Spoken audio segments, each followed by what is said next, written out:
Welcome to the Zenergy Podcast. I'm your host, Karn Takar.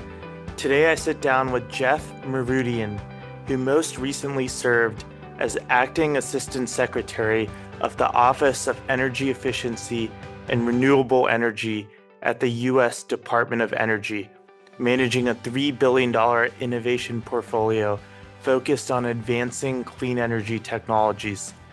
We discuss his path through public service, lessons in leadership and communication, and how governments can better collaborate to accelerate clean energy projects. If you enjoyed today's episode, please subscribe. Now here's my conversation with Jeff Marootian. Hello, Jeff. Welcome to the Zenergy Podcast. It is wonderful to have you on, and I'm super excited to dive into all of your past experience, or as much as we can get to.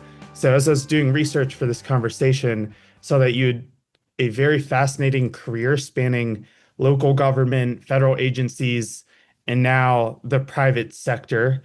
Before we get into the details, I'd love to hear what first drew you into the world of public service and energy. Sure. Well, thanks so much, Karn. It's great to be on, and really have been looking forward to this conversation. I always knew that I wanted to be in government and politics. Since my earliest days in high school, was really motivated by public policy, by the idea that everyday people could come together and change the way our government works. Clean energy and transportation and public safety broadly have defined most of my career, but I'll be honest and say that those were not things that were even on my radar back then. I sort of veered into them when I got my start in local government working for the city of DC, and just really developed a passion for that intersection between safety and sustainability. And that has largely defined the majority of my career, both at the federal level, in both the Obama and the Biden administrations, but then also working for the city of DC, where I've spent actually the bulk of my career. That's interesting that transport and energy weren't necessarily on your radar initially when you got involved in public service. How exactly did that happen, where working with the city of DC and then ultimately ended up at the Department of Transportation? Could you walk us through how that opportunity came about? Sure. Well, I went to school here in DC at GW, and when I finished graduate school, my first job was working for the city of DC, and I landed at the DC Department of Transportation and got very active in the work of building out the sustainable infrastructure, everything from active transportation, bike lanes, for example, to the infrastructure that supports electrification. And those things got me very interested and excited about sustainability. And of course, in the transportation world, there's also this component of safety. Everything that you do from an infrastructure standpoint is in service of making the city a safer place to travel. And so I got very motivated by those two things and moving those two things along together. And that ultimately led me to lead the DC Department of Transportation, which I did for 4 years. And that work got me really excited about the underlying technologies that support those types of efforts. And that's how I ended up at the U.S. Department of Energy, leading the Office of Energy Efficiency and Renewable Energy, which has a sizable R&D portfolio, a huge chunk of which is actually specific to sustainable transportation technologies. That makes a lot of sense. And sticking a little bit with your time in DC, the Department of Transportation, I just think it's interesting to, on one hand, learn about how local politics per se works, and then also get the lens of the federal side of things with your time at the DOE. So while you were helping, for example, I think this is a really good one, getting bike lanes in DC, I assume there are probably a lot of different stakeholders who had various perspectives on that issue. So could you provide some insight into what that process looked like to actually get bike lanes incorporated into the DC transit system? like how you navigated the process of convincing different stakeholder groups to help support that initiative. Absolutely. Well, any infrastructure project requires building uh, support from the public. It requires building support from elected officials. In the case of DC, of course, we're a city that has the jurisdictional aspect of Maryland and Virginia as neighbors. And so there are a number of factors beyond just the technical readiness that are required in order to get any infrastructure project, whether it's bike facilities or a bridge or really anything, a number of things that you need to do in order to build that capacity. And for me, that's also a through line into much of the work that I did at the Department of Energy around clean energy deployment, which is that, it's not adequate enough to just have technology that is technically ready, that works in a lab or at the pilot scale. You've got to build the ecosystem around it in order to ensure that you're able to deploy it and get the public to buy into it. And so,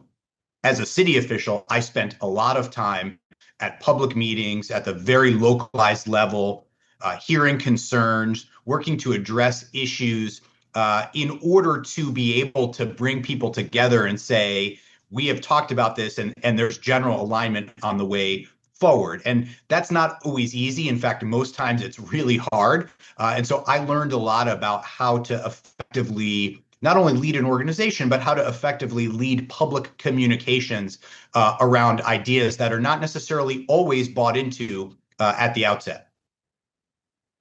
What are some of the learnings from either that experience or over your government career on the public communications front? Because I think it's so important.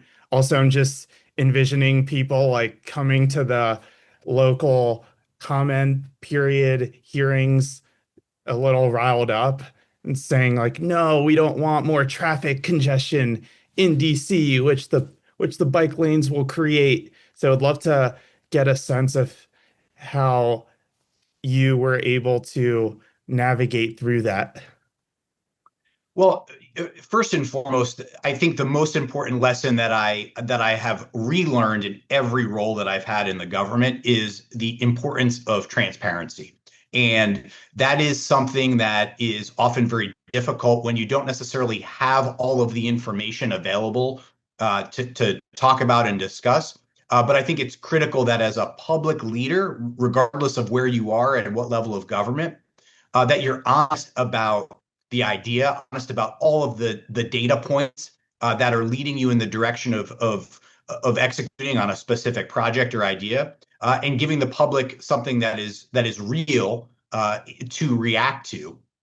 And for me, that certainly was the case not only in building new bike lanes, but projects that were designed to increase the efficiency of our bus services. Those were all projects that were designed not only to improve the travel experience, but also these were major sustainability efforts. Our work to bring more people to public transportation, largely hinging on the idea that we can get more people to ride a bus if we made the bus service better, if we made it more efficient. And so that required a lot of communication around those principles and getting people to buy into them. Makes a lot of sense. I also assume that the way government agencies communicate and actually reach the public has probably evolved pretty significantly over the last decade plus, with social media, of course, becoming more pervasive. Did you see like an evolution of the channels and platforms that you actually used and found effective to be able to help the public get more awareness onto an issue like the transit system, the public buses? At certainly at the local level, it's an all of the above approach. You've got to be in person because there is certainly that the segment of the community that operates very much in the in-person model. City council hearings, for example, although there are now Zoom components to them, they still happen in person. And so if you want to engage with local elected officials, you often have to be there to do that work. But then, of course, we know that social media is a tool that is very useful. And it's a combination of those things that I think gets you to the widest audience possible. And certainly that includes making sure that we're doing everything that we can to reach non-English speaking or limited English speaking communities. That we're doing everything that we possibly can to connect with folks where they are. And so when I was a local official, I was out in the field almost every day, meeting with neighbors on their individual blocks in their communities. That became a challenge and became a completely different prospect during the pandemic. And a lot of people had the experience of working less during the pandemic. I did not have that experience. I was actually doubling my work because we were doing a significant amount of work online, being a part of community meetings, which effectively increased in volume because they were happening online. So while I was not necessarily traveling as much during that time, I was certainly very active and engaged, not only in the pandemic response, but also in ensuring that everything we were doing, all the infrastructure projects, remained on task. And during that time, we had the largest infrastructure project to date in the city's history, the Frederick Douglass Memorial Bridge, was about halfway complete, and it was largely my responsibility to make sure that that bridge was constructed on time and on budget, which was a whole nother endeavor during the pandemic. I feel like getting any construction project built on time and on budget is a Herculean task, especially one as sizable as the Frederick Yes, Memorial definitely. Bridge. So did it end up getting constructed on time and on budget?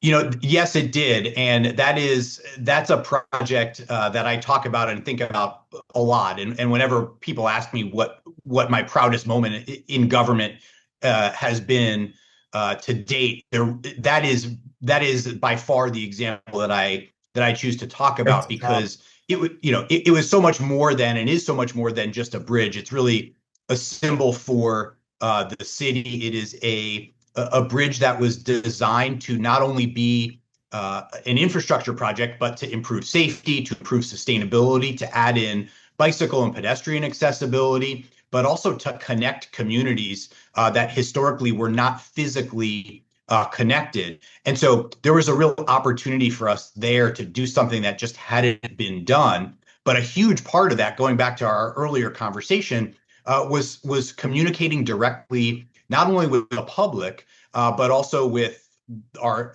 neighboring states, with the federal government, as there was a significant federal dollar contribution to the project, making sure that people were kept informed every step of the way about what was happening and why it was happening. I think that's such a good point that a lot of people, including myself, don't fully understand when it comes to building these infrastructure projects with regards to the different levels of government that are often involved, from the local city to the local county, even to then the federal side of things. So you're having to navigate through permitting, etc., across several layers of government, which is something that sometimes gets lost in the fold, where usually it's the federal government that gets the blame, or like the governor's office. Whereas in many cases, you have to, it's really like the local localities that have not they don't hold up their projects, but it just creates another layer that you have to go through. Seems like that's something similar that you have to navigate through with this bridge. Yes. Essentially brings me to the theme of the conversation, which is trying to figure out how, since you have such good experience across several different levels, how the government and the private sector can work more efficiently together to get projects built more quickly. And I'm sure you've been aware of this conversation that's going on, which Ezra Klein and Derek Thompson sort of started with the abundance agenda, which really at its core has a lot to do with trying to make government more efficient in order to get things built. And um, with that, I think it would be good to transition a little bit to your work at the DOE because Yep. clean energy has been at the core of a lot of things that have been getting built over the past couple of years. Some say maybe too slowly, some say, just on time, but would love to just start this part of the conversation by getting an overview of what exactly the Office of Renewable Energy and Energy Efficiency is. Sure. So the Office of Energy Efficiency and Renewable Energy uh, is an office within the Department of Energy that has historically been focused on supporting research and development of clean energy technologies. And one of the things that I focused on during my time there, which was consistent with the overall theme of the work that we were doing as an administration, was not just investing in the R&D, but also thinking through and investing in the infrastructure, that ecosystem, if you will, that could help accelerate bringing that technology to market and creating not just the policy systems, but the financial and other market conditions that were necessary in order to accelerate and ultimately deploy those technologies, not unlike what I just described in terms of building infrastructure, right? It's not enough to just say, we've got this great idea, here it is. You've got to really build that capacity and essentially make it inevitable. And so that is largely the work that I focused on during my time at EERE, investing in technologies, both those that were existing technologies like solar, and helping to improve and make systems more efficient, but then more nascent technologies that had a little bit more room to be proven, and where we had the really exciting opportunity to help facilitate the future adoption of those technologies. What are some of the nascent technologies that you and the team helped support during your time there? So as I look back, I think, the work that we did as an agency around technologies such as geothermal or hydrogen, for example, those were places where investments, and we continue to see how those investments have paid dividends, where we were focused not just on R&D for R&D's sake, but also looking at all of the ways that those types of technological advancements could be integrated into the grid and done so and built out on a faster timeline than maybe historically we've seen with other infrastructure projects. And so those are the kinds of things that I think a lot about when we talk about this idea of how do we move things faster. Much of that type of conversation is happening at not just the federal level and not just the state level, but at the intersection between those two entities, and in some cases, the local or the tribal level, and also the private sector. And so it requires a level of facilitation in order to move things forward at a quicker pace than what we have historically seen in deployment of that type of infrastructure and technology. Yeah, so how do you do that? How do you get the level of facilitation that you need to actually get projects built in a relatively timely manner? Well, to me, it's about urgency, and it's not just the urgency of the end result. And this is something that I learned and observed from Secretary Granholm, who I think in many ways can teach a master class on leadership.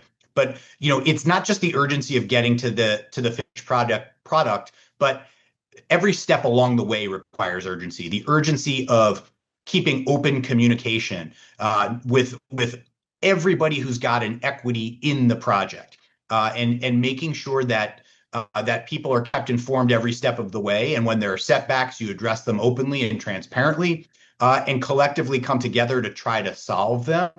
And so it's a mindset that is required, and it's not just about ramming it through, which I think may sometimes be the message is we just have to move faster.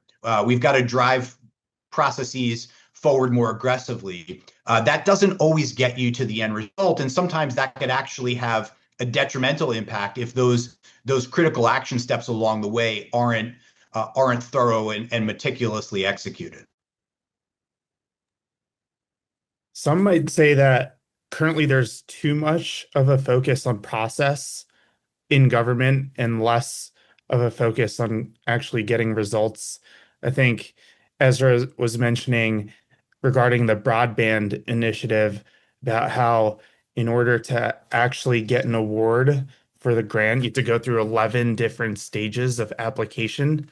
And similarly with some of the provisions in the CHIPS Act, there are all these stacked layers on top of it regarding apprenticeship requirements and other requirements that necessarily didn't have to do with getting the actual manufacturing plants built, which I'm not Yeah. saying is a bad thing. I'm just saying it could add, and it probably does add a delay in terms of being able to start building these these big important investments out. So like what would you respond to that? Yeah, look, there is no question that our processes generally are always primed for opportunities to find efficiencies, and I think that's one of the exciting things about working in the government, either at the state and local level or at the federal level, is identifying not only where those efficiencies could be found, but figuring out the best way to address them, and to get people rallied around the idea that can be addressed. And certainly that's something that in every government role that I've had, I have focused on, because it has always been a priority for the people that I was working for. Certainly working for a cabinet secretary, working for a mayor, those are always going to be the types of questions that you get asked as a leader within the organization. Is how do we make this process quicker? And so there's absolutely no question that that's always an opportunity. But I am also sensitive to making sure that the process points that are essential for building public trust and maintaining public trust aren't compromised, because it's not worth, the juice isn't worth the squeeze, in my opinion, if you get to an end result that people are not bought into. That is not a model for replicating success.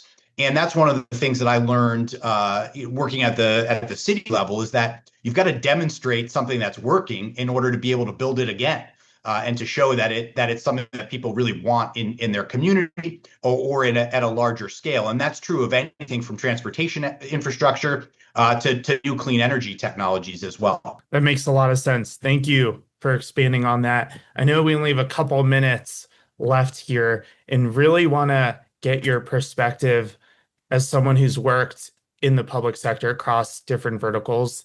And given that there are a lot of listeners to this podcast who are earlier in their career and looking to contribute in some capacity, as you reflect back, is there any piece of advice that you'd give either your younger self or someone today who might be trying to figure out where they can play a meaningful role in contributing to public service?